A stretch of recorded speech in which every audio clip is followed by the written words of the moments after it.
अस्सलाम वालेकुम, welcome to my channel. बीवी खूबसूरत थी, शोहर काला था। बीवी बोली हम दोनों जन्नती हैं। शोहर वो कैसे? बीवी तुम मुझे देखकर शुक्र अदा करते हो और मैं तुम्हें देखकर तौबा करती हूँ। कैसा लगा मेरा मजाक? टीचर 100 में से सिर्फ 5 नंबर आए हैं और तुम हंस रहे हो। पप्पू मैं तो इसलिए हंस रहा हूँ कि ये 5 भी कैसे आ गए। ट्रेन में एक लड़के ने टिकट चेकर से कहा नवाब शाह स्टेशन मुझे उठा देना, चाहे ज़बरदस्ती करनी पड़े, मुझे हर हाल में नवाब शाह स्टेशन पर उतार देना, मेरा बहुत ज़रूरी इंटरव्यू है। लड़के की आंख सुबह 8 बजे खुली, तब तक हैदराबाद आ चुका था।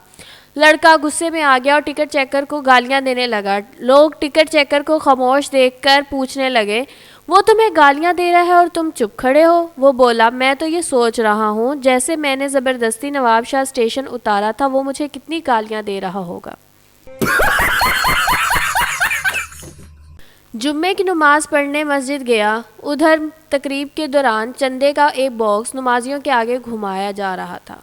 बॉक्स मेरे सामने पहुंचा तो जेब से एक पुराना सा 10 रुपए का नोट चंदे बॉक्स में मैंने डाल दिया। मेरे पीछे बैठे एक साहब ने मेरे कंधे पे थपकीर दी और 5,000 का नोट मुझे थमा दिया। मेरे दिल में उसके लिए इज्जत की जज्बात उभरे और मैंने वो नोट चंदा बॉक्स में डाल दिया। इसकी तरफ अकीदत भरी निगाहों से देखते हुए जज़ाकल्लाह कहा। इस शख्स ने मुझे मेरे आहिस्ता से कान में कहा एहतियात किया करो, ये नोट आपकी जेब से गिरा था।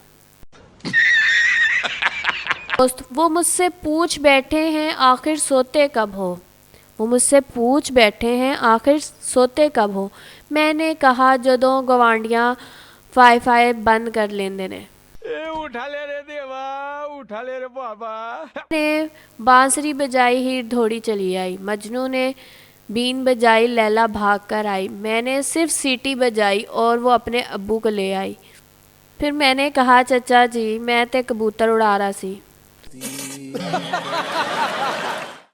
अगर आपको हमारी वीडियोस पसंद आ रही हैं तो हमारे चैनल को सब्सक्राइब करें, वीडियो को लाइक करें और अपनी राय को कमेंट में बताना मत भूलिएगा। अल्लाह हाफिज़।